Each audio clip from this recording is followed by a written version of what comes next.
कह रहा है कि एक कंपनी है जिसमें कह रहा है कि जो कंपनी का कैपिटल है, पूंजी है जो कंपनी की, उसमें कह रहा है कि 50,000 प्रिफर्ड शेयर्स हैं। ठीक है, तो आप इन शब्दों से ना डरें, मैं समझाता हूं कि इसका मतलब क्या होता है। प्रिफर्ड शेयर्स हैं और ये कह रहा है कि उनमें डिविडेंड है 20% का। प्रिफर्ड शेयर में जो डिविडेंड 20% का है, समझाऊंगा क्या होता है। और ये दिया हुआ है कि जो 20,000 अमाउंट है, 20,000 जो अमाउंट है यहां पर, ये है आपका कॉमन शेयर। तो एक तो चीज पता होनी चाहिए भाई कि प्रिफर्ड शेयर्स क्या होते हैं, कॉमन शेयर्स क्या होते हैं, ये भी समझाता हूं आपको। फिर यहां कह रहा है कि जो पार वैल्यू है आपके शेयर की वो है ₹10। ठीक है, ये भी समझाता हूं क्या होता है। फिर कह रहा है कंपनी को जो टोटल प्रॉफिट होता है वो 1,80,000 का होता है, जिसमें से 30,000 रिजर्व फंड में डाल दिया गया और जो बाकी का अमाउंट है, रिमेनिंग अमाउंट, वो किसको दे दिया गया, डिस्ट्रीब्यूट किया है शेयर होल्डर में। आपको बताना है कि डिविडेंड परसेंट क्या होगा जो कि कॉमन शेयर होल्डर्स को मिलने वाला है। तो इसमें बहुत सारे टर्म्स हैं, तो उन टर्म्स को समझना जरूरी है। ठीक है, मैं एक एक करके बात करता हूं। प्रेफर्ड शेयर क्या है, डिविडेंड क्या है, कॉमन शेयर क्या है, कैपिटल क्या है, फिर हम बात करेंगे डिविडेंड परसेंटेज क्या है। अब मैं आपको समझाता हूं कि इसका मतलब क्या होता है। देखिए, सबसे पहले हम समझते हैं कि जो है ये शेयर्स क्या होते हैं। ठीक है, और ये जो बात की है, capital of A company is made up of 50,000 preferred shares. देखिए, जब भी किसी कंपनी की बात होती है, कंपनी पब्लिक लिमिटेड कंपनी हो सकती है या फिर प्राइवेट लिमिटेड कंपनी हो सकती है। दो तरह की कंपनियां होती हैं, आपने इनके नाम सुने होंगे। ठीक है, पब्लिक लिमिटेड कंपनियां वो होती हैं जो अपनी शेयर्स को पब्लिक में इशू करती हैं। ठीक है, जैसे आपने शेयर मार्केट देखा होगा, तो शेयर मार्केट में आपने देखा होगा जो कंपनीज के शेयर्स होते हैं जो आप खरीद सकते हैं, तो ये कंपनियां पब्लिक लिमिटेड कंपनियां होती हैं कि एक पब्लिक भी उसमें शेयर खरीद सकती है और एक हिस्सेदार बन सकती है। तो अब देखिए यहां पर जो शेयर्स हैं, इसमें यहां दो तरह के शेयर्स की बात की गई है, प्रिफर्ड शेयर्स और कॉमन शेयर्स। ये क्या होते हैं? देखिए, जब भी आप किसी कंपनी का शेयर खरीदने जा रहे हैं, ठीक है, तो जब भी आप किसी कंपनी का शेयर खरीदने जा रहे हैं तो उसमें दो तरह के शेयर्स हो सकते हैं। एक होता है प्रिफर्ड शेयर्स। ठीक है, अब देखिए शेयर्स मार्केट में जब आप पैसा लगाते हो ना, तो पैसा आपने लगाया इसीलिए कि आप पैसा कमाओगे, ऑब्वियसली डुबाने के लिए तो नहीं लगाते हैं, है ना। शेयर मार्केट का नाम तो सुना ही होगा आपने। तो अब मैं दिखाता हूं दो कैटेगरी की ये प्रिफर्ड शेयर और कॉमन शेयर क्या होते हैं। देखो, प्रिफर्ड शेयर जैसे मान लिया कंपनी को पैसे की जरूरत है और कंपनी को पैसा चाहिए पब्लिक से। पब्लिक, आपको पता है कि हर कोई इतना रिस्क फ्रेंडली नहीं है, हर कोई रिस्क नहीं लगाना चाहता है शेयर मार्केट में।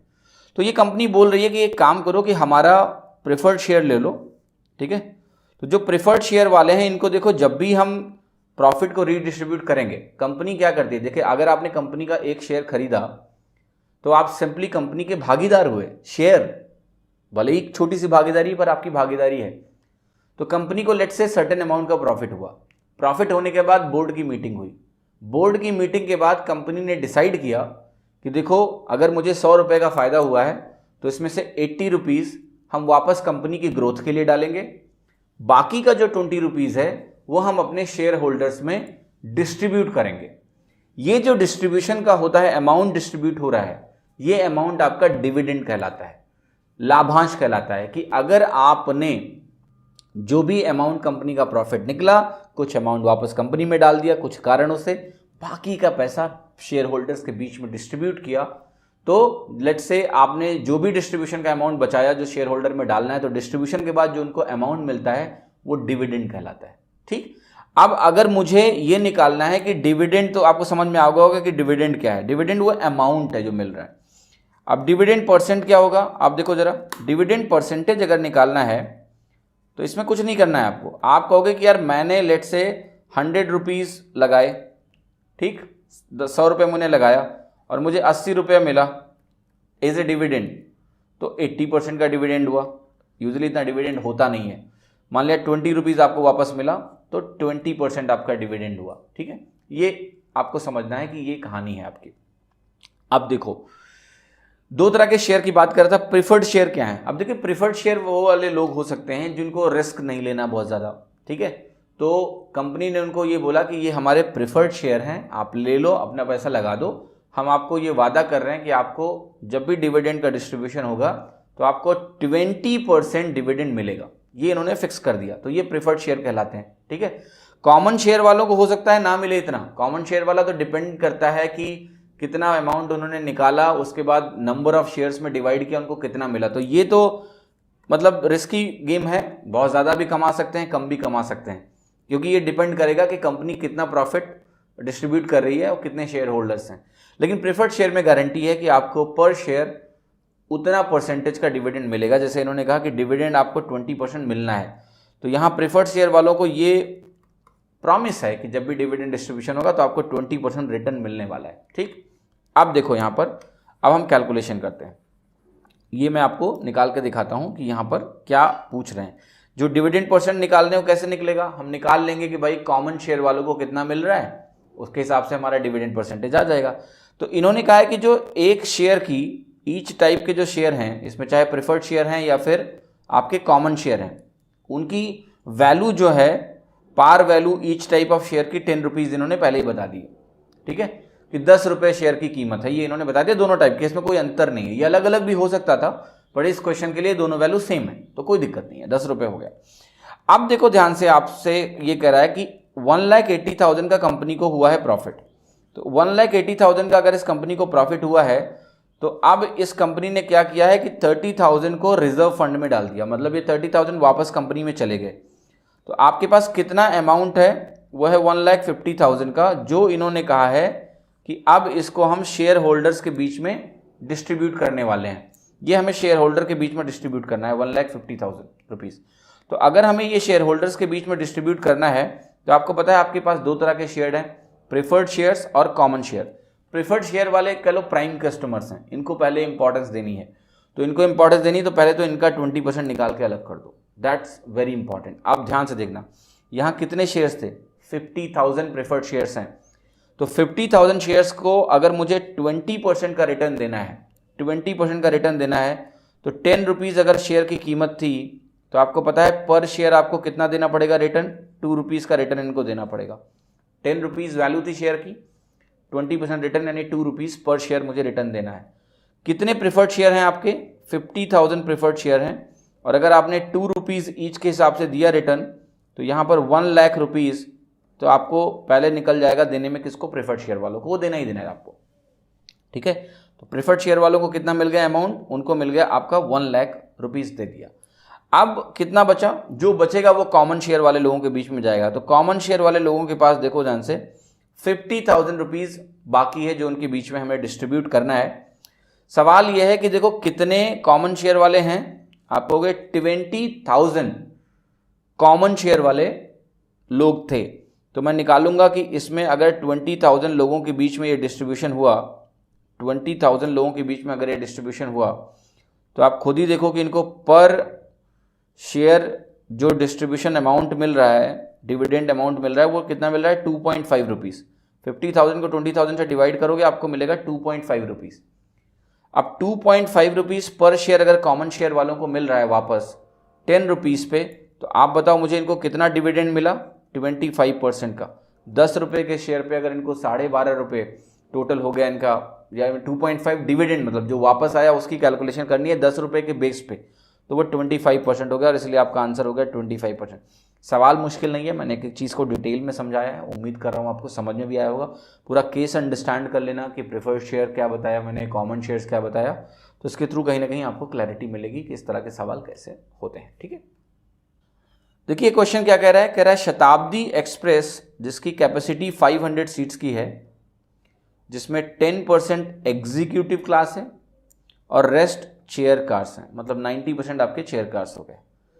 कह रहा है कि जर्नी के दौरान ट्रेन को 85% पाया गया कि ये बुक्ड है।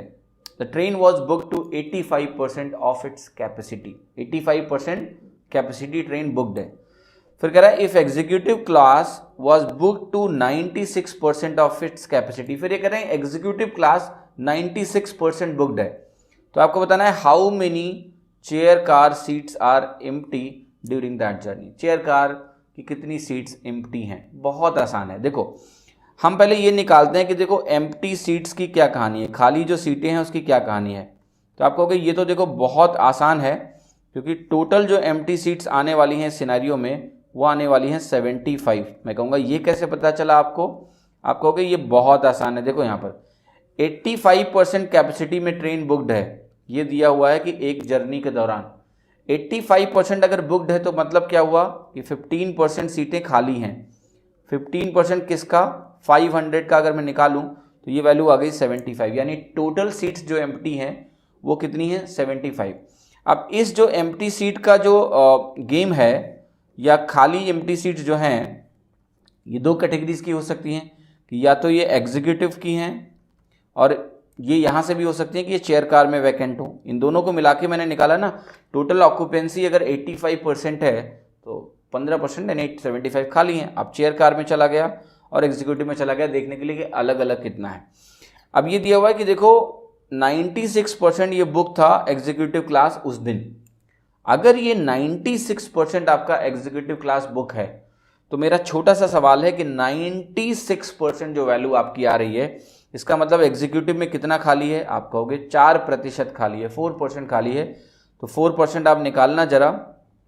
अब ये यहाँ बहुत केयरफुल रहना, जो आपका डिस्ट्रीब्यूशन है एग्जीक्यूटिव क्लास का और जो आपका डिस्ट्रीब्यूशन है चेयर कार्स का वो कैसे है, 9:1 में है। देखो चेयर कार 1:9 में है, एग्जीक्यूटिव 1 है तो चेयर कार आपका 9 है, 10% 90%। तो बहुत आसान है ये डिसाइड करना कि एग्जीक्यूटिव में जो वैल्यू मुझे दी हुई है कि एग्जीक्यूटिव में टोटल सीट्स कितनी हैं, तो आप कहोगे एग्जीक्यूटिव में टोटल सीट्स जो हैं वो 10% है यानी 50 हैं और चेयर कार में टोटल कितनी सीट्स हैं वो 450 हैं।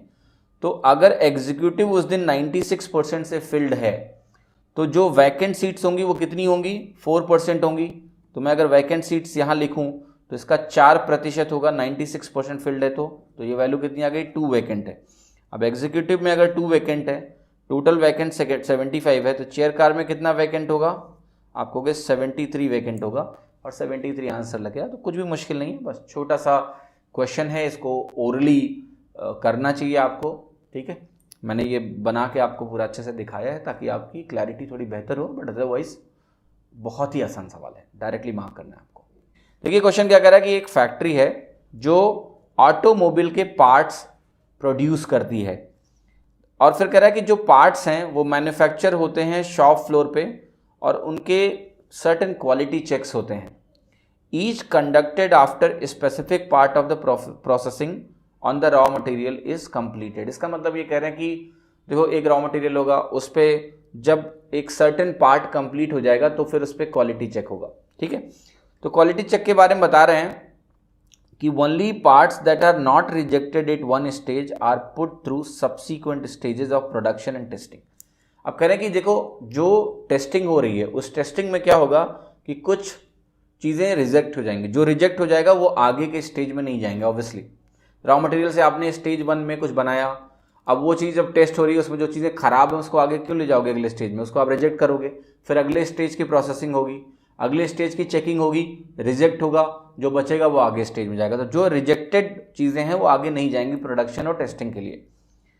फिर ये दिया हुआ कि एवरेज जो रिजेक्शन रेट है दी इन 3 टेस्टिंग मशीन्स का ड्यूरिंग ए मंथ वो 10%, 5% और 2% है। ये इन्होंने एक इंपॉर्टेंट इंफॉर्मेशन दी है कि जो एवरेज रिजेक्शन रेट है हर स्टेज का एक महीने में 3 टेस्टिंग मशीन्स में वो 10% है, 5% है और 2% है रेस्पेक्टिवली, है ना। यानी पहला स्टेज है 10% रिजेक्ट होगा, दूसरे स्टेज में 5% रिजेक्ट होना है, तीसरे स्टेज में 2% रिजेक्ट होना है। आपको बताना है what is the effective rejection rate for the whole plant. पूरे प्लांट के लिए इस महीने में इफेक्टिव रिजेक्शन रेट क्या है ये मुझे बताना है। अगर आपको थोड़ी सी अंडरस्टैंडिंग इस क्वेश्चन की आई हो, बड़ा सा सवाल दिख रहा था पर इसमें कोई दम नहीं था। ये सिंपल सी स्टोरी क्या है कि देखो पहले स्टेज में आप कहोगे 10% रिजेक्शन रेट है यानी 10% डिक्रीज। ठीक है, सेकेंड स्टेज में क्या होगा, फिर जितना बाकी बचा वो प्रोडक्शन स्टेज में गया, फिर उसका अगले स्टेज में टेस्टिंग हुआ, फिर उसमें 5% डिक्रीज होगा, रिजेक्ट हो जाएंगे। ठीक है, फिर जो बचा वो आगे जाएगा, अगले स्टेज में प्रोडक्शन हुआ, फिर उसका टेस्टिंग हुआ, 2% और रिजेक्ट हो जाएंगे। तो इफेक्टिव रिजेक्शन रेट का मतलब ये हो गया कि अगर मैं इन सबको कंबाइन कर दूं आपस में, इन तीनों की जगह अगर मैं एक इफेक्टिव परसेंटेज लिखना चाहूं तो क्या होगा, सक्सेसिव परसेंटेज डिक्रीज का सवाल हुआ। डायरेक्ट क्वेश्चन है कि वन टाइम डिक्रीज या इफेक्टिव रेट ऑफ रिजेक्शन क्या होगा, इसका इक्विवेलेंट निकालना है मुझे। देखो मुझे पता है अब तो इस सवाल में कोई दम नहीं है, ठीक है, 100 से स्टार्ट करके निकाल सकते हो। मल्टीप्लाइंग फैक्टर मत इस्तेमाल करना, कॉम्प्लेक्स हो जाएगा, क्योंकि देखिए मल्टीप्लाइंग फैक्टर यहाँ तो आपको 0.9 दे देगा, बहुत अच्छा, यहाँ 0.95 दे देगा, यहाँ 0.98 दे देगा। तो अगर आप मल्टीप्लिकेशन में इतने क्विक नहीं हैं तो ये कैलकुलेशन आपके लिए थोड़ी मुश्किल हो जाएगी, ठीक है, तो इसलिए ये अवॉइड करिए आप। अब कैसे करना है इस क्वेश्चन को, देखिए इस क्वेश्चन को 100 से स्टार्ट करना है और फिर इसको करना है आपको, ठीक है। मैं बताता हूँ, 10% डिक्रीज़ यहाँ पर है, यहाँ 5% डिक्रीज़ है आपका, यहाँ 2% डिक्रीज़ है, तो आप करिए, यहाँ 90 हो गया, 90 का 5% आपको डिक्रीज़ करना है, तो 90 का 5% कितना होगा, आपको होगा यहाँ 4.5 का डिक्रीज़ होगा, क्योंकि 10% 9 होता है, 10% 9 होता है, तो मैंने 5% निकाला तो 9 का हाफ हो गया, 4.5 हो गया, ये वैल्यू आपकी आ गई 85.5। फिर मुझे 2% निकालना है, ये इंटरेस्टिंग है देखना, 2% कैसे निकालूंगा मैं, इसका 1% जो होता है 85.5 का वो 0.855 होता है, 1% डबल निकालना है मुझे, तो कितना हो जाएगा 1.710, ठीक है। 855 का डबल क्या होता है 1710, तो वो 1.7110 हो गया, और इसको आपने फिर यहाँ से क्या किया, माइनस किया, तो ये तो इसको सोचने की ज़रूरत नहीं है, ये वैल्यू आप बिल्कुल आराम से ऐसे लिख सकते हो, ठीक है। अब देखो आपको ये नहीं निकालना है, ये मत कैलकुलेट करने लग जाना, ज़रूरत नहीं, आपको ये निकालना था कि इफेक्टिव डिक्रीज कितना हुआ, ठीक है। तो 100 से जब मैंने स्टार्ट किया है तो नेट डिक्रीज देखो कितना हुआ, पहले स्टेज में 10 का नेट डिक्रीज हुआ, दूसरे में 4.5 का नेट डिक्रीज हुआ, तीसरे में 1.71 का नेट डिक्रीज हुआ। तो इन तो तीनों को आप कंबाइन कर लो तो नेट डिक्रीज मिल जाएगा। देखो यहाँ से 10 और 4.5 आपको 14.5 देगा, और 14.5 में आप 1.71 जोड़ रहे हो तो आपको मिल गया 16.21 माइनस 100 में कितना डिक्रीज हो रहा है, 16.21 का हो रहा है, तो ये वैल्यू हो गई 16.21% का ओवरऑल डिक्रीज इस पूरे प्रोसेस में होना है। तो ये तो एक तरीका हुआ इसको अंडरस्टैंड करने का। लेकिन देखिए आपको परसेंटेज में मैंने कुछ ऐसा पढ़ाया था सक्सेसिव में, अगर आप उसका इस्तेमाल करते तो ये और जल्दी हो सकता था। सक्सेसिव परसेंटेज में मैं आपको बता चुका हूँ कि ऑर्डर का इंपॉर्टेंस नहीं होता है। तो आपने जब 100 से स्टार्ट किया तो मैं ये चाहूँगा आपसे कि अगर ऑर्डर इंपॉर्टेंट नहीं होता है तो आप ऑर्डर को अपने हिसाब से लिख लो। मुझे नेट चेंज निकालना है तो ऑर्डर का इंपॉर्टेंस नहीं होना चाहिए। तो देखिए 10% को सबसे लास्ट में रखिए, क्योंकि 10% किसी भी नंबर का निकालना बहुत आसान होता है, 1/10 होता है। पहले स्टेज में आप रखेंगे क्या 5% या 2%, पहले स्टेज में आप रखिए 2%, ठीक है। 5% भी रख सकते हो, 5 और 2 में ज़्यादा अंतर है नहीं। सेकेंड स्टेज में आप रखो 5%, थर्ड स्टेज में आप रखो 10%, तो ये कैलकुलेशन ज़्यादा आसान होगी, क्योंकि आप कहोगे यहाँ सीधा डिक्रीज 2 का हो जाएगा, फिर मैं 98 लिखूंगा, 5% का डिक्रीज 98 का कितना होगा, आप कहोगे 4.9 का होगा, क्योंकि 10% 9.8 हो गया, 5% आधा हो गया उसका 4.9 हो गया। फिर देखो ये वैल्यू आप यहाँ पर लिखोगे तो ये आपकी आ जाएगी 93.1। अब देखो 10% कितना आसान हुआ, 9.31 माइनस। अब इन तीनों का आप सम करिए, 2 और 4.9 आपका 6.9 हुआ, और ये हुआ गया आपका 9.31। तीनों को अगर आप कंबाइन कर लेंगे तो आपकी वैल्यू आ गई यही 16.21। तो ये चीज़ें हिट एंड ट्रायल करो आप कि सक्सेसिव चेंज निकालना था, नेट परसेंटेज चेंज, तो क्या मुझे जल्दी आंसर देगा, उसमें आप आसानी से ये चीज़ कर पाएंगे कि आप सक्सेसिव परसेंटेज चेंज को इंडिविजुअल स्टेजेस में लगा सकते हो और ऑर्डर भी बदल सकते हो। तो ऑर्डर बदल के ट्राई करो, ये बहुत आपको क्वेश्चन को क्विक करने में मदद करेगा, ठीक है। समझ में आया होगा आपको। देखिए क्वेश्चन कह रहा है कि the weight of an empty bottle is 20% of the weight of bottle when filled with some liquid. Some of the liquid has been removed, then the bottle along with the remaining liquid weighed half of the original weight. What fractional part of the liquid has been removed? मैं पूरा question अच्छे से समझाता हूं ताकि आपको proper समझ में आए। देखो ये क्या कह रहा है कि एक बॉटल है, तो जो एम्प्टी बॉटल का वेट है वो पूरी भरी हुई बॉटल के पूरे वेट का 20% है। अब देखो मैं इसको कैसे निकाल सकता हूं, इसका क्या मतलब मैं निकाल सकता हूं। आपको पता है कि 20% का मतलब क्या होता है, अगर मैं फ्रैक्शन टर्म में बात करूं तो 20% का मतलब होता है 1/5। तो अगर मैं इसको ऐसे सोचूं कि ये 5 kg हुआ, ये 1 kg हुआ, तो इसका क्या मतलब हुआ, इसका मतलब हुआ कि खाली बोतल का वेट अगर मैं 1 kg मानूं तो पूरी भरी हुई बॉटल का वेट, पूरी भरी हुई बॉटल का वेट कितना होगा, 5 kg होगा। तो इसका क्या मतलब मैं निकाल सकता हूं? इसका मतलब मैं ये निकाल सकता हूं कि इसमें जो मैं कुछ भर रहा हूं उसका जो वेट होगा वो 4 होगा, अगर मैंने वेट एम्प्टी बॉटल का 1 माना है तो। ठीक है, ध्यान से देखो, तभी तो देखो ये टोटल कितना बनेगा, ये टोटल बन जाएगा 5। टोटल वेट अगर मैं इसको भर दूं तो 5 हुआ, जिसमें एम्प्टी बॉटल का वेट मैंने 1 माना हुआ है और लिक्विड जो इसके अंदर भरा गया है उसका मैंने वेट माना है 4, तो 5 हुआ। ये कहानी है। अब ये कह रहा है कि इसमें से कुछ निकाल लो, कुछ लिक्विड इसमें से आप बाहर निकालो। तो लिक्विड को जब आप बाहर निकालोगे तो क्या हो रहा है? तो ये कह रहा है कि वेट की सिचुएशन थोड़ी सी बदल रही है। और कैसी बदल रही है? ये कह रहा है जब आप इसमें से कुछ पोर्शन बाहर निकालोगे ना, तो देखो एम्प्टी बॉटल का वेट तो जो है वो 1 रहेगा इसके साथ। जब आप वेट करोगे तो वो तो बॉटल तो पूरी की पूरी है ना, अंदर का लिक्विड गया तो अंदर का लिक्विड जरा थोड़ा कम कर लेते हैं। लिक्विड जैसे मान लिया थोड़ा कम हो गया, तो अब ये कह रहा है कि जो टोटल वेट है ना वो पहले के वेट का आधा हो जाता है। तो अगर पहले टोटल वेट 5 था तो अब 2.5 हो गया।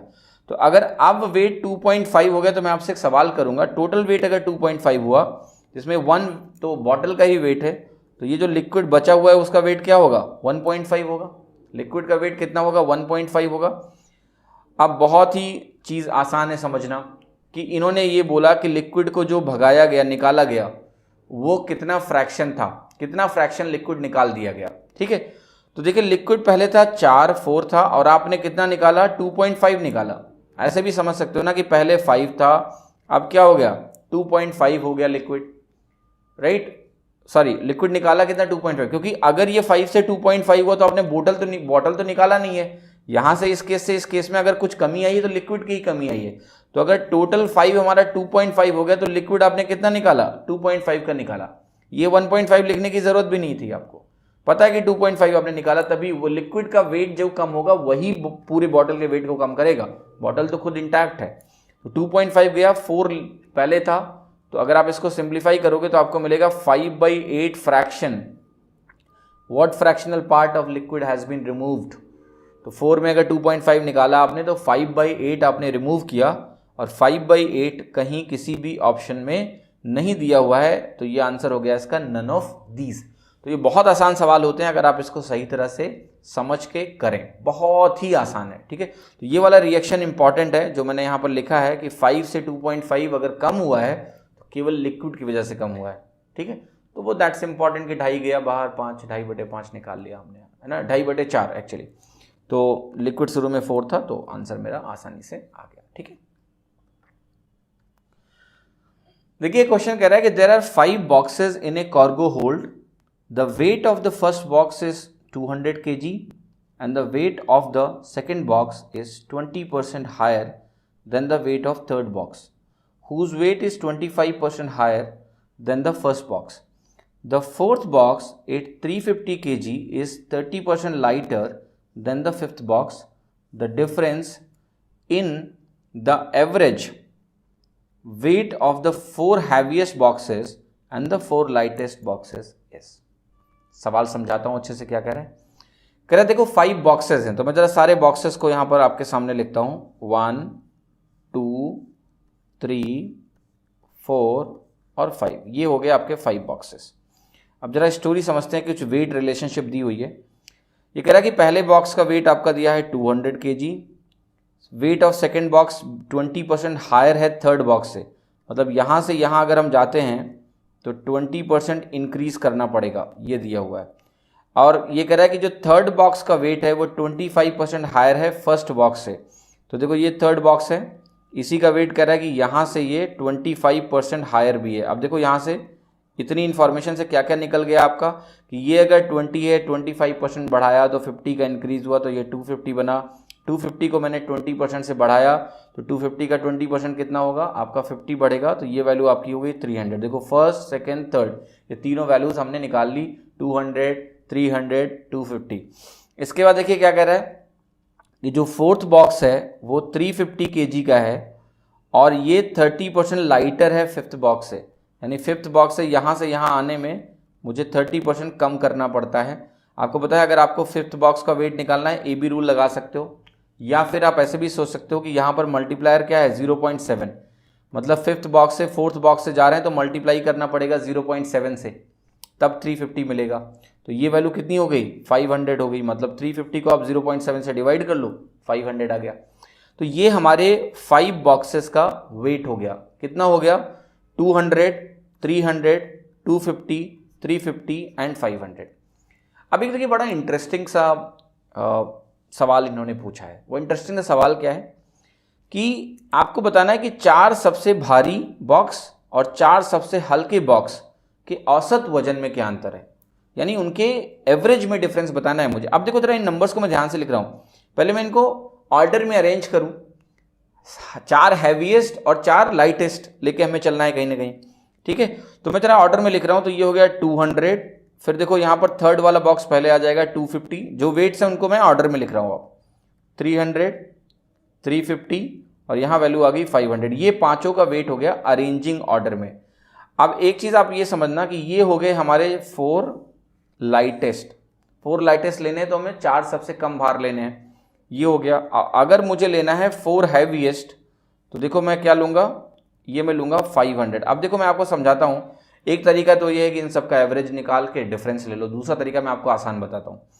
देखो दोनों जो बातें की जा रही हैं 4 लाइटेस्ट में और 4 हैवीएस्ट में क्या अंतर है, आप कहोगे यहां से 200 निकला है और यहां 500 आ गया है, बस इतना ही अंतर है।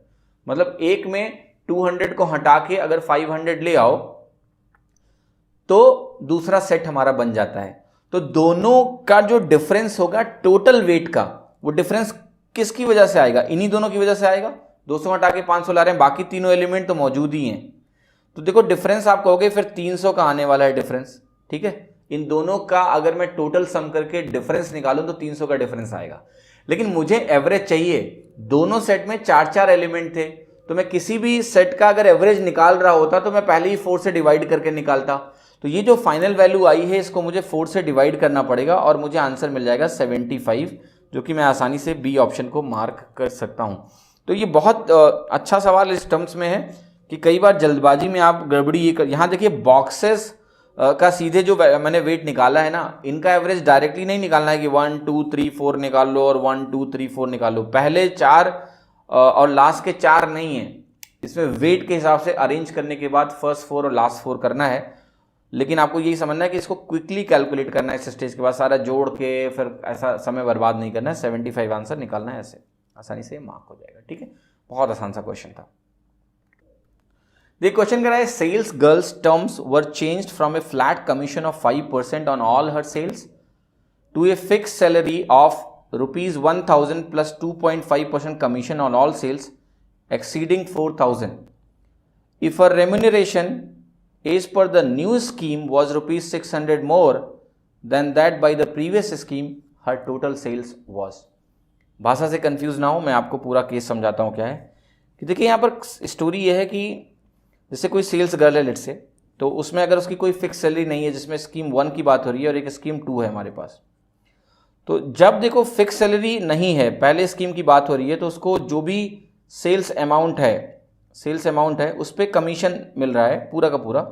तो अगर 5,000 तक की सेल्स है, राइट, 4,000 तक की सेल्स है, तो फर्स्ट स्कीम में 5% का कमीशन मिलेगा, सेकेंड स्कीम में उसमें उसकी जगह 4,000 तक की सेल्स का कोई एक्स्ट्रा कमीशन नहीं है, बल्कि 1,000 रुपये वेतन है, सैलरी है। फिर अगर जो भी अमाउंट 4,000 से ज़्यादा है, उस अमाउंट पे फर्स्ट स्कीम में तो फ्लैट 5% सब पे मिल रहा है, टोटल अमाउंट जितनी भी सेल है उसे 5% ही मिलेगा। लेकिन सेकेंड स्कीम में 4,000 के ऊपर 2.5% का ही कमीशन है, 2.5% का कमीशन है। अब ये कह रहे हैं कि पहली स्कीम की तुलना में सेकेंड स्कीम में 600 रुपीज़ ज़्यादा कमीशन मिला है सेल्स गर्ल को, तो आपको ये बताना है कि टोटल सेल्स अमाउंट कितना है, ठीक है। अब देखिए ये बहुत आसान है, इसमें ज़्यादा दिमाग लगाने की ज़रूरत ही नहीं है। देखो यहाँ पर इसको अगर आप ध्यान से देखो कि ये जो अमाउंट है, पहले तो एक डिफरेंस यहाँ 4,000 के अमाउंट तक कितना डिफरेंस है ये हम सीधा निकाल सकते हैं। 5% 4,000 का कितना होता है, 200 रुपीज़ होता है। तो यानी 4,000 तक की सेल्स के लिए टोटल जो डिफरेंस आ चुका होगा वो 800 रुपीज़ का आ चुका होगा, ठीक है। लेकिन आगे आप ध्यान से देखो, अगर आप ध्यान से देखो तो यहाँ पर क्या हो रहा है कि सेकेंड स्कीम में 2.5% लेस कमीशन है कंपेयर टू फर्स्ट स्कीम, जो अमाउंट 4,000 के ऊपर है उसके लिए। तो मुझे पता है कि मुझे अभी कितना इसमें कम करना है, 200 रुपये कम करने हैं, क्योंकि सेकंड स्कीम में केवल 200 रुपये ज़्यादा रखना है। ये अभी देखें 800 है, हमें 600 ज़्यादा रखना है, तो ये हमें 600 के लेवल तक लाने के लिए हमें इसको 200 कम करना पड़ेगा। तो 200 कम करना पड़ेगा 2.5% के रेट से 4000 का अमाउंट, राइट। 4000 के ऊपर कितना अमाउंट होना चाहिए? आप कहोगे कि ये अमाउंट मुझे जो चाहिए ये 8000 और चाहिए। ध्यान से देखो, जब ये 8000 होगा तो उसका जो 2.5% होता है, जो 1/40 होता है, वो 200 निकल के आएगा। तो ये 200 कम हो जाएगा और अब 600 रुपये एक्स्ट्रा रह जाएगा। तो 4000 ये और 8000 ये मिला के टोटल अमाउंट मुझे कितना चाहिए? 12000 रुपीज़ का अमाउंट चाहिए टोटल सेल्स का। तब जाके ये अमाउंट जो बात हो रही थी वो कहीं ना कहीं रियलाइज हो पाएगा कि सेकेंड स्कीम में 600 रुपीज़ ज़्यादा कमीशन मिलेगा फर्स्ट स्कीम से। तो ये बहुत ही सिंपल सा केस था, बस आपको इस केस को अच्छे से अंडरस्टैंड करने की नीड थी। अगर आप इस केस को अंडरस्टैंड प्रॉपर्ली नहीं करेंगे तभी आपको प्रॉब्लम आएगी, वरना ये बहुत आसान सा सवाल है। ठीक है, देखिए क्वेश्चन कह रहा है कि the respective ratio of salaries of A and B is 8:7। If the salary of B increases by 10% and the salary of A increases by 20%, the new ratio becomes 96:77. What is A's salary? A की salary क्या है? तो ये बहुत आसान सा सवाल है, और ये इतना आसान सवाल है कि इसमें एक ही चीज़ है, वो है आंसर मार्क करना। कुछ ज़्यादा दिमाग ही नहीं लगाना है, ठीक है, कि ये आंसर होगा कैन नॉट बी डिटरमिन्ड। अब मैं बताता हूँ क्यों होगा। देखो, आपने एक रेशियो मुझे प्रोवाइड कर दिया 8:7, ठीक। अब 8:7 जो ए और बी की सैलरी का रेशियो था, आप कह रहे हो इसको कुछ परसेंटेज से बढ़ाएंगे, इसको कुछ परसेंटेज से बढ़ाएंगे। भाई परसेंटेज से बढ़ाने का मतलब होता है एक मल्टीप्लायर लग जाता है, तो मल्टीप्लायर लगा देंगे इन दोनों में, एक सर्टेन रेशियो मिल जाएगा। वो रेशियो आपने दे रखा है, उतना ही आएगा, उतना ही आना चाहिए ना। वो रेशियो जो आपने दिया है वो उससे मैच करेगा ही करेगा, और कोई तरीका नहीं, वरना तो डेटा इनकरेक्ट है। ठीक है, फिर कह रहा है ए की सैलरी क्या है बता दो। अरे भाई रेशियो पता है ना, सैलरी हम तब तक नहीं निकाल पाएंगे ना जब तक हमारे पास कोई एब्सोल्यूट डेटा ना दिया हो। आप बी की सैलरी बताओगे तब हम ए की सैलरी बता पाएंगे, या हमें कुछ और बताओ, एब्सोल्यूट वैल्यू कोई दी नहीं, सैलरी कहां से निकाल देंगे? तो आंसर क्या होगा? कैन नॉट बी डिटरमिन्ड यहां पर। ठीक है, अब ये बात हुई कि ये 96/77 आ रहा है, इसको चेक करने की जरूरत है कि नहीं है, ये क्वेश्चन की मजबूरी है, आएगा ही। जो भी परसेंटेज बढ़ा रहे हैं बढ़ा के देख लो। बी को आप 1.1 टाइम्स कर दो, 10% बढ़ा दो, ए को 20% बढ़ा दो, 1.2 टाइम्स कर दो, 96/77 आएगा ही आएगा। तो ये भी आपको चेक नहीं करना है कि आ रहा है कि नहीं आया, उसको आना है, नहीं आएगा तो क्वेश्चन का डेटा इनकरेक्ट है। ठीक है, तो बहुत आसान सवाल था। अब ये आइडेंटिफाई करते हैं एब्सोल्यूट वैल्यू नहीं दी हुई है, एक रेशियो से दूसरे रेशियो में हम आराम से चले जाएंगे परसेंटेज इंक्रीज से। कैन नॉट बी डिटरमिन्ड के अलावा और कुछ इसमें करेक्ट हो ही नहीं सकता है। बहुत ही आसान सवाल था। देखिए क्वेश्चन कह रहा है कि if the numerator of a certain fraction is increase by 200%, the denominator is increase by 150%, the new fraction formed is 9/10, what is the original fraction? इतना आसान सवाल, और इसका आंसर भी उतना ही आसान है, 3/4। दो तरीके इसको करने के, ठीक है। पहले तो वो नॉर्मल तरीका, दूसरा जो मैंने लगाया ऑप्शन को देख के। नॉर्मल तरीका सिंपल सा है कि फ्रैक्शन आप मानोगे x/y, न्यूमरेटर को अगर 200% से आपने इंक्रीज कर दिया, न्यूमरेटर को बढ़ाया है 200% से, तो वो 3 गुना हो जाता है। थियरी में पढ़ा चुका हूँ, 3x। और अगर किसी क्वांटिटी को आप 150% से बढ़ा रहे हो तो वो 2.5 टाइम्स हो जाती है। तो इसको मैंने लिख दिया, ऐसे हो गया। ये वैल्यू अगर 9/10 के बराबर है, तो आपको दिख रहा है ना कि 3 को हटाओगे तो यहाँ 3 मिलेगा, 2.5 को हटाओगे तो यहाँ 4 मिलेगा। वैल्यू कितनी हो गई? x/y 3/4 हो गई। ये वैल्यू 3/4, यानी ए ऑप्शन इसका करेक्ट हो गया। ठीक है, तो ये बहुत ही आसान सा पार्ट है। लेकिन देखिए मैं थोड़ा सा इसमें आपको अल्टरनेट सोचना चाहता हूँ कि आप सोचो थोड़ा सा उस तरह से। कई सवालों में मैंने, यह तो बहुत आसान है, फ़ायदा मिलेगा आपको। मैं ये कह रहा हूँ कि आपने किसी चीज़ को अगर 200% से बढ़ाया है तो इसेंशियली आपको पता है कि वो वैल्यू आपकी 3 टाइम्स और ये 2.5 टाइम्स हो गई है ना। अब जरा यहाँ से एक छोटी सी एनालिसिस करके आप मुझे बस दिखा दो कि 3/2.5 अगर आपने डिवाइड किया, इसको आपने डिवाइड करने का बोला कि मैं तो डिवाइड करूँगा इसको, आपको पता है ये वैल्यू क्या आएगी? देखो ध्यान से, 1.2 आएगी कि नहीं आएगी? बताओ मुझे, 1.2 ही आएगी ना। इसका मतलब ये हुआ कि अगर मैं इसको एक फ्रैक्शन एज ए होल देखूं, फ्रैक्शन एज ए होल देखूं तो x/y क्या हो गया है? 1.2 टाइम्स हो गया है, 1.2 टाइम्स हो गया है x/y का। यानी 1.2 टाइम्स मल्टीप्लायर का मतलब क्या होता है? 20% इंक्रीज, यानी इसकी वैल्यू 20% से बढ़ गई है। 20% से वैल्यू बढ़ गई है, इसका मतलब आप बताओ मुझे कि जो आपकी वैल्यू यहाँ 9/10 आ रही है, जिसको मैं 90% बोल सकता हूँ या 0.9 बोल सकता हूँ या 9 भी बोल सकता हूँ कंपैरिजन के लिए। तो अगर मैंने इसको लेट से 90 लिया, 9/10 को मैं 90 बोल रहा हूँ, चलो ठीक है, तो ये 90 होगा तो मुझे 20% बढ़ा हुआ मिलेगा, ये प्लस 20% बढ़ा हुआ मिलेगा। आप यहाँ -20% करो, देखो क्या मिलेगा, प्लस 20% अगर आपने इस साइड में लिया फॉरवर्ड में, प्लस 1/5 अगर इसको लिया तो ये वैल्यू क्या हो जाएगी, -1/6 हो जाएगी। और ये माइनस करो, आपको क्या मिलेगा यहाँ 75 कहाँ दिखेगा आपको, 3/4 में 0.75 आपको दिखेगा। या इवन आप ऑप्शन भी चेक कर सकते थे कि मुझे बस 20% का चेंज चाहिए। अब अगर ऑप्शंस आप ध्यान से देखोगे तो ये तो है भाई 0.4, ये है आपकी वैल्यू 0.6, ये वैल्यू है 0.25, ये वैल्यू है 0.75। 20% का चेंज सिर्फ यहाँ मिलेगा आपको, बाकी में तो बहुत लंबा लंबा परसेंटेज चेंज। जैसे 0.6 ले लो, 0.6 से 0.9 का चेंज कितना है, 9/10 का, ये चेंज 50% का चेंज है, तो इसलिए ये डायरेक्ट यहाँ सही होगा। तो यहाँ ऐसा नहीं है कि डायरेक्ट तरीका भी आसान है, डायरेक्ट मिल रहा है, बट मैं ये आपको थोड़ी सी एक अल्टरनेटिव अंडरस्टैंडिंग देना चाह रहा था जो इंपॉर्टेंट है, जो आप दिमाग में रखें, ठीक है। ये कई सवालों में आपके लिए बहुत यूजफुल हो जाएगा कि यहाँ भी AB रूल लगा के हम आंसर निकाल लेंगे अपना, ठीक है, फ्रैक्शन के सवालों में, ठीक, कि हमने निकाल लिया मल्टीप्लायर निकल गया तो परसेंटेज मिल गया तो हमने रिवर्स ऑर्डर में चीजें जाके हमने चेक कर ली, कुछ भी मुश्किल नहीं होगा, ठीक है। अब देखिए क्वेश्चन कह रहा है कि एक गांव में प्रोडक्शन जो फूड ग्रेन्स का है वो 40% से बढ़ गया और पर कैपिटा प्रोडक्शन जो फूड ग्रेन का है वो 27% से बढ़ गया। बताना क्या है कि percentage by which population of village increase during the same period, population किस तरीके से बढ़ी। देखो यहां पर मैं आपको समझाने जा रहा हूं, ठीक है, वो ध्यान से समझना कि पॉपुलेशन क्या होता है, पॉपुलेशन कैसे निकलेगा। यहां पर देखो बात जो हो रही है उत्पादन की, जो बात हो रही है, मान लिया टोटल जो उत्पादन है, प्रोडक्शन है, वो मैं यहां लिख रहा हूं न्यूमरेटर में, ये हो गया आपका प्रोडक्शन, ठीक, डिवाइडेड बाई, अगर मैंने पर कैपिटा प्रोडक्शन से डिवाइड किया इसको, पर कैपिटा का मतलब होता है पर हेड, प्रति आदमी, तो पर कैपिटा प्रोडक्शन से अगर आप इसको डिवाइड करोगे, अगर मैंने बोला कि आपके पास 100 रुपए हैं और हर आदमी को 1 रुपए मिले, तो कितने रुपए आपने दिए एक आदमी को, हर आदमी को 1 रुपए दिए, तो कितने आदमी हैं, ठीक है, टोटल मान लिया आपके पास 100 रुपए है और हमने हर आदमी को 1 रुपए डिस्ट्रीब्यूट किए, तो कितने आदमी हैं, 100 आदमी, ठीक है। बस उसी तरह से है कि आपको प्रोडक्शन अगर मालूम है, पर कैपिटा प्रोडक्शन मालूम है, दोनों को डिवाइड करके मिलता है पॉपुलेशन, ठीक है, ये स्टोरी है। तो अब ये जैसे आपने लिखा, अब आप बता रहे हो मुझसे कि प्रोडक्शन जो है वो 40% से बढ़ गया, तो ये हो गया 1.4 प्रोडक्शन बढ़ा है, तो 1.4 टाइम्स हो गया, ठीक है। और जो पर कैपिटा प्रोडक्शन है वो कितना हो गया, 1.27 टाइम्स हो गया आपका प्रोडक्शन, पर कैपिटा प्रोडक्शन जो भी है, इसको आप ना थोड़ी देर के लिए ऐसे कह दो कि ये x है, ये y है, आसान हो जाएगा लिखना। मैं इसको लिख दूंगा x और इसको मैं लिख दूंगा y। ये क्या पूछ रहे हैं आपसे कि बताओ पॉपुलेशन में कितना इंक्रीज हुआ।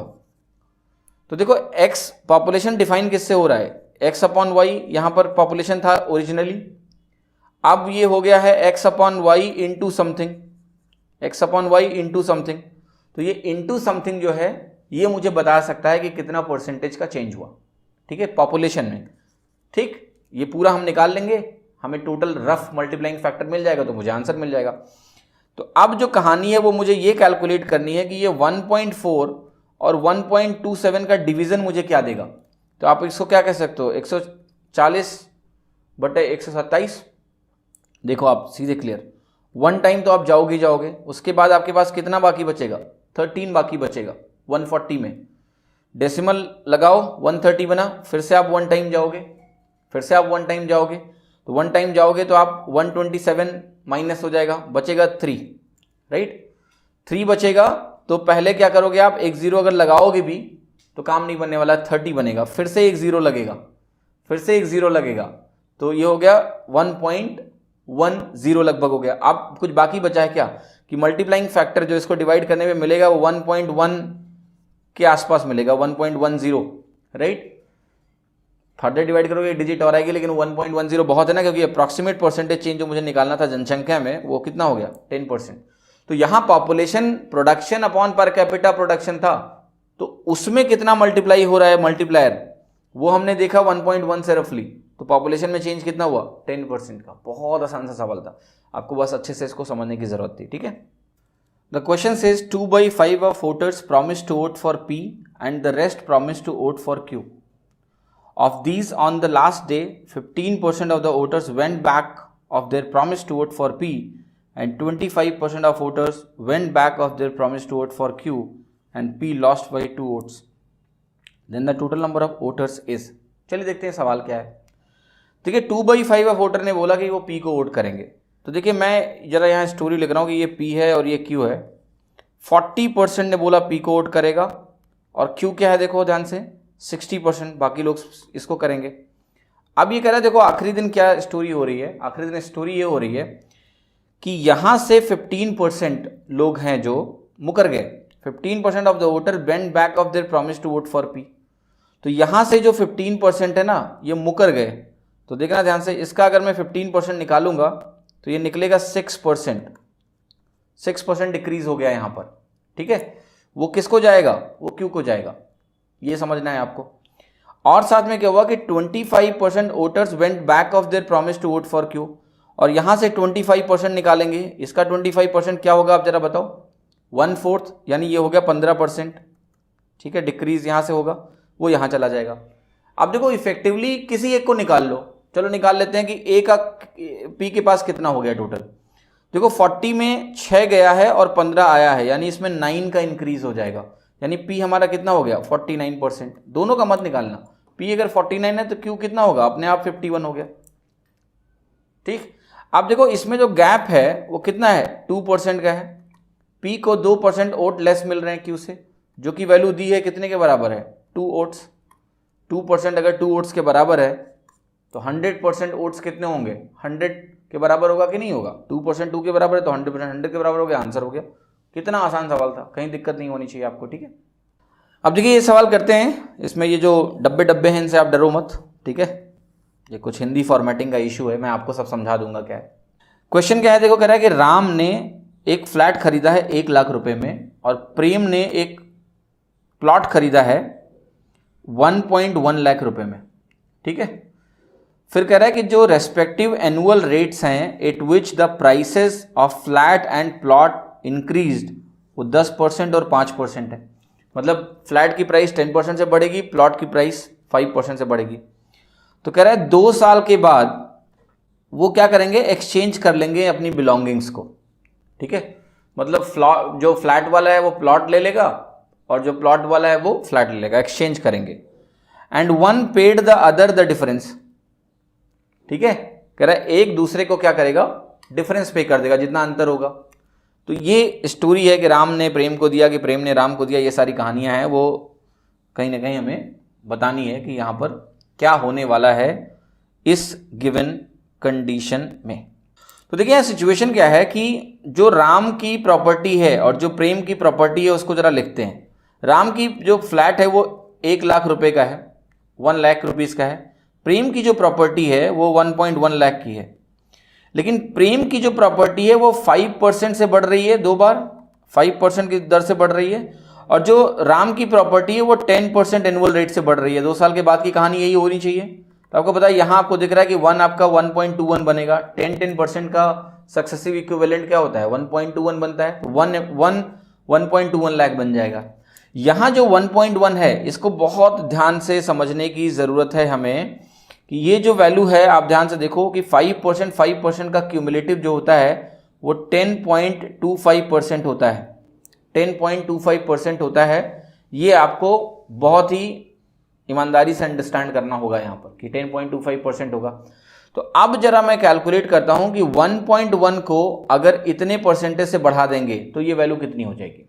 ठीक है, 2 परसेंटेजेस हैं, ध्यान से देखना यहाँ पर 10.25%. तो मैं जरा बहुत ध्यान से देखो क्या लिख रहा हूँ, मैं इसको ब्रेक कर रहा हूँ 10% में और प्लस 0.25% में. आपको पूरी कहानी समझ में आ जाएगी. जब इसको 10% से इंक्रीज करोगे तो 1.1 को अगर आपने 10% से बढ़ाया तो ये वैल्यू क्या दे देगा 1.21. प्लस इसमें कुछ जोड़ना भी है. क्या जोड़ना है, ठीक है, इसमें मुझे जोड़ना है 1.1 का 0.25%. और आपको पता है 1.1 का मतलब क्या है, 1.1 का मतलब है 1,10,000 रुपए. देखो ये वैल्यू दोनों में आपस में आ रही है, कैंसिल हो जाएगी. एक्सचेंज अमाउंट क्या होगा, जो एडिशनल होगा. तो एडिशनल अमाउंट मुझे यहाँ लिखना है 1.21, दोनों में आया कैंसिल हो गया. अब मैं इसको 1,10,000 के हिसाब से सोच रहा हूँ 1,10,000 रुपये के हिसाब से सोच रहा हूँ। और ये वैल्यू कितनी है, 2 और 5 यहाँ पर दिया हुआ है, 2.25%। अब देखो ध्यान से, 0.25% जो वैल्यू दी हुई है इसको बहुत ध्यान से देखना। ये मैं डेसिमल हटा रहा हूँ, 0.25 जो लिखा हुआ है यहाँ पर डेसिमल हटाया, और एक बार सही से समझ लो इसको। 0.25% का मतलब क्या है, 1% का मतलब ये होता है परसेंटेज हटाओगे तो 2 जीरो तो ऐसे ही हट जाएगा। उसके बाद 0.25 हटाओगे, पॉइंट हटाओगे यहाँ से तो 2 जीरो और हट जाएंगे। तो 11 इंटू 25 कितना होगा आपका, ये आपको पता है, ये वैल्यू आपकी होगी 275। तो प्रेम की प्रॉपर्टी का अमाउंट 275 रुपीज ज़्यादा होगा कंपेयर टू राम की प्रॉपर्टी की प्राइस से। तो जब ये एक्सचेंज करेंगे तो राम को पे करना पड़ेगा किसको, प्रेम को।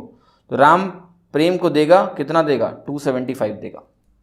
ठीक है, ये बहुत ही आसान सा सवाल था, इसमें आपको समय लगना ही नहीं चाहिए था, आसानी से ऐसे हो जाएगा। ठीक है, देखिए एक रैबिट है जो कंट्रोल डाइट पर है, उसको डेली 300 ग्राम का मिक्सचर दिया जा रहा है, 2 फूड्स हैं जिसमें एक्स भी है और वाई है।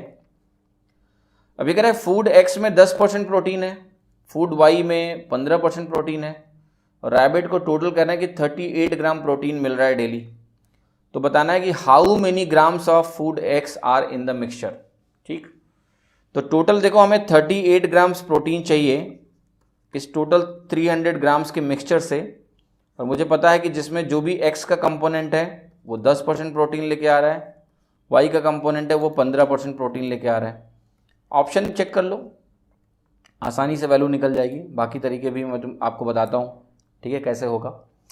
देखो ऑप्शन अगर आप चेक करने जाओगे ये 10% और 15% के हिसाब से, तो आपने कहा लो मान लिया मैं 100 मान लेता हूँ कि x जो है 100 है। अगर x 100 हुआ तो 10% और ये कितना होगा, 200 होगा। आप ध्यान से देखो, तो 10% से यहाँ 10 ग्राम मिलेगा आपको, यहाँ 15% दूना 30 ग्राम से मिलेगा। 30 और 10 का कितना हुआ आपका, ये तो आपको दे देगा सीधा सीधा उठा के 40 ग्राम से, लेकिन कितना चाहिए हमको चाहिए केवल 38 ग्राम्स। तो ये गलत हो गया, 10 नहीं हो सकता है। ठीक है, तो अब बात उठी कि तो फिर क्या लेके चले, तो फिर हुआ कि 100 अगर 100 वाला नहीं है तो 140 वाला ट्राई कर लेते हैं। तो 140 वाला अगर आप ट्राई करोगे तो अब देखो ये 140 लिया आपने, तो ये वैल्यू कितनी हो जाएगी आपकी, क्लियरली आपकी ये वैल्यू होगी 160, राइट।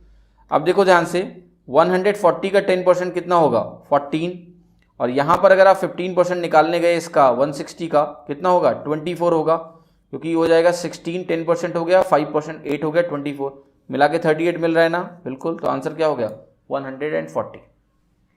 ये बहुत ही आसान सा सवाल था, इसमें दिक्कत नहीं होनी चाहिए। अब देखिए दूसरा तरीका भी मैं आपको बताता हूँ, परसेंटेज का इस्तेमाल करके थोड़ी सी जो एवरेज की अंडरस्टैंडिंग है शिफ्टिंग वाली, उससे काम बनेगा।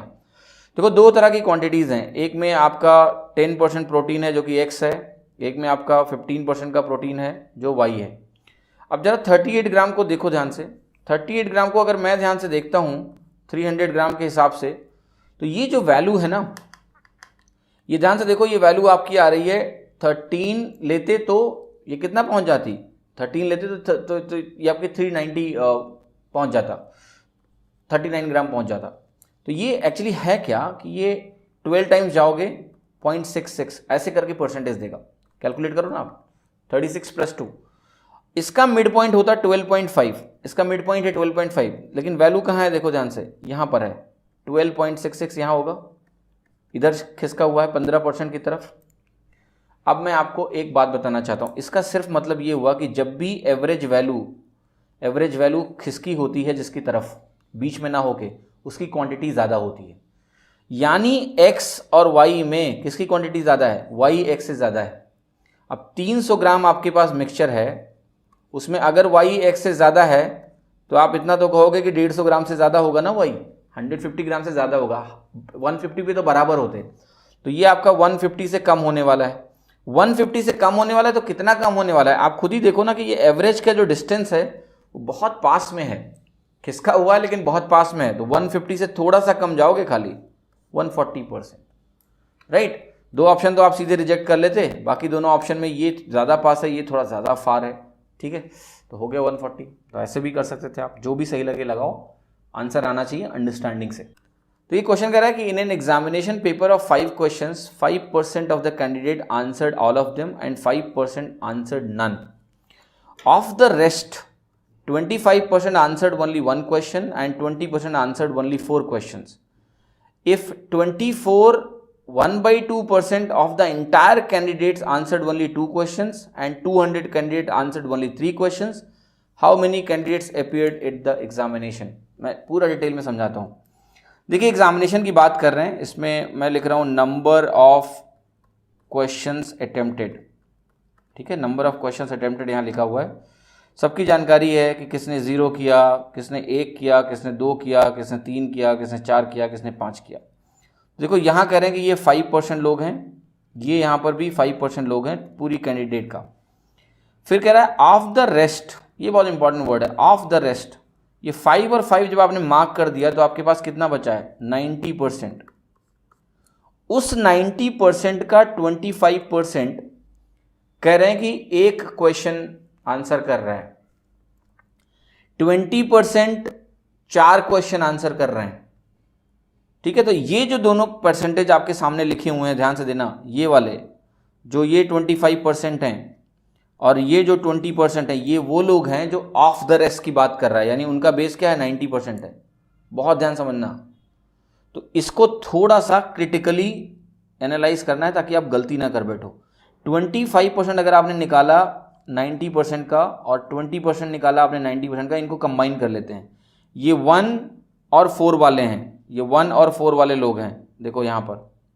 ठीक है, 1 और 4 वाले लोग हैं, इनको मैं एक साथ लिखूंगा. 20 और 25 को कंबाइन कर लो, कितना बनेगा? 45% बनेगा. 45% बनेगा. तो मुझे ये 45% इस ऑफ द रेस्ट यानी 90% का निकालना है. कैसे निकलेगा? किसी का 45% निकालना है तो क्या करते हो आप?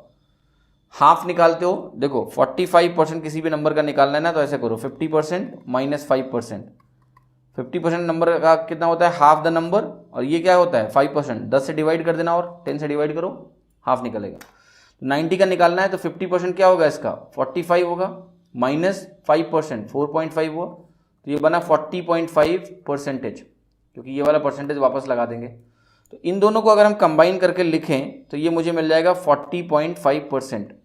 ये इंपॉर्टेंट था, यहाँ गलती हो सकती थी अगर आपने डायरेक्ट लिखा तो. फिर कह रहा है कि 1/2% जो इंटायर कैंडिडेट है उन्होंने केवल 2 क्वेश्चन आंसर किए. ठीक है, तो यहाँ पर मैं एक वैल्यू लिख रहा हूँ 24.5%, ये केवल 2 क्वेश्चन वाले हैं. ठीक, अब एक कैटेगरी बची है 3 क्वेश्चन वाले, वो दिया हुआ है कि 200 लोग ऐसे हैं. अब देखो जो नॉन परसेंटेजेस हैं उनको ध्यान से देखो. ये 5% है, ये 5% है, मिला के कितना हो गया? 10%. 10% और इन दोनों को ध्यान से देखो जरा. इनको अगर आप कंबाइन कर लो आपस में तो ये कंबाइन करके आपको कितना देंगे? ये आपको कंबाइन करके दे रहे हैं 65%. ठीक है, तो 65 ये हो गया और 10 ये हो गया, कितना हो गया? 75%. अब जो एक वैल्यू बाकी रह गई है 200, ये किसके बराबर हो गई? बाकी 25%. आप कहोगे ये कैसे पता? अरे भाई एग्जाम देने वाले सारे लोग तो हैं 0, 1, 2, 3, 4, 5, कोई और हो सकता है क्या? भाई एग्जाम जो लोग दे रहे हैं उनके पास जो भी चॉइसेस हैं लिखी हुई हैं, तो वो कोई क्वेश्चन आंसर नहीं करेंगे, या 1 करेंगे, या 2 करेंगे, 3 करेंगे, 4 करेंगे, 5 करेंगे. तो सबकी जानकारी दी है तो सारे लोग यही हैं. फिर तो जो परसेंटेज मुझे नहीं मालूम था वो 25% के बराबर होगा, बाकी 75 होगा तो 25, और अगर 200 के बराबर हो गया तो आपका आंसर कितना हो गया कि परीक्षा में कितने उम्मीदवार उपस्थित हुए, how many candidates appeared in the examination. तो ये हो गया सीधे सीधे 800, क्योंकि 25% अगर 200 के बराबर है तो 4 टाइम्स बन जाएगा 100% और आपका आंसर आ जाएगा 800. ठीक, बहुत ही आसानी से हो सकता है, बेस की गलती नहीं होनी चाहिए बस. ऑफ द रेस्ट 2% थे, उनको कन्वर्ट करना था 90% के करस्पॉन्डिंग कि वो एक्चुअल बेस में कितना दिखेंगे. ठीक है, अब देखिए क्वेश्चन कह रहा है कि एक क्लॉथिंग सप्लायर स्टोर है जिसमें 800 कोट्स हैं, जिसमें से 15% फुल लेंथ कोट्स हैं. 500 कह रहा है कि शॉर्टर लेंथ के जो कोट्स हैं उनको हटा दो. तो what percentage of remaining quotes are full length? ठीक है, तो बहुत आसान है. देखो इसमें कह रहा है कि टोटल हमारे पास 800 कोट्स हैं वेयर हाउस में, जिसमें 15% आपके फुल लेंथ कोट्स हैं, 15%. अब देखो यहां पर करना क्या है ना, 1500 का बेस क्या है? 800 है. फिर कह रहे हैं हम क्या कर रहे हैं ना कि शॉर्टर लेंथ के 500 कोट्स हटा ले रहे हैं. तो जब आप शॉर्टर लेंथ के 500 कोट्स हटा लोगे ना तो यहां कोट्स कितने बचेंगे आपके? 300 ही कोट्स बचेंगे, राइट? तो आपको बताना है आप परसेंटेज क्या होगा इसका। तो 15% जो 800 का था वो कितना था, 120 था। तो अब ये वैल्यू कितनी हो जाएगी आपकी, 40% हो जाएगी, राइट। ये एक तरीका हुआ कि आपने निकाल लो कि 800 में कितना था, आसान था। मैं आपको कुछ और सिखाना चाहता हूं, जरा उस पर थोड़ा ध्यान देना। बेस में क्या हुआ, जरा आप ध्यान से बेस को समझोगे, आप कहोगे बेस में ना कुछ डिक्रीज हुआ है। बहुत आसानी से ये चीज आप निकाल सकते हो। अगर आप देखोगे बेस को, तो आप बेस कहोगे कि 8 से 3 हो गया, यही तो हो गया। बेस अगर 8 से 3 हो गया तो बेस में 3/8 टाइम्स हो गया बेस आपका, 3/8 टाइम्स हो गया। देखो बेस कम होता है तो परसेंटेज बढ़ता है, बेस ज्यादा होता है तो परसेंटेज कम होता है। तो जब बेस 3/8 टाइम्स होगा, रिवर्स रिलेशनशिप होता है, तो आपका जो परसेंटेज है वो 8/3 टाइम्स हो जाएगा। ये अंडरस्टैंडिंग आप अभी ले लो। तो आपको ये एब्सोल्यूट वैल्यू कैलकुलेट नहीं करनी पड़ेगी बार बार कि 15 का 800 120 होगा। यहां आसान है, कहीं मुश्किल भी हो सकता है, समझ रहे हो आप। तो यहां पर आप क्या कह सकते हो कि अगर मैंने आपसे ये सिंपली बोल दिया कि 500 हटाया गया 800 में, तो आप कहोगे जो है ये वैल्यू जो है 3/8 टाइम्स हो गई। तो अगर ये वैल्यू बेस आपका 3/8 टाइम्स हो गया, तो आपका जो परसेंटेज होगा, क्योंकि परसेंटेज डिनोमिनेटर छोटा हुआ है, न्यूमरेटर 15% जो था, अब वो 8/3 टाइम्स परसेंटेज में कन्वर्ट हो जाएगा। तो ये वैल्यू सीधा सीधा आप निकालते हैं यहां से, तो 40% आपको मिल जाती है। ये आपको कहीं ना कहीं अंडरस्टैंड करने की जरूरत है, जिसमें आपको तकलीफ नहीं होनी चाहिए। बहुत आसानी से ये आंसर आ सकता है।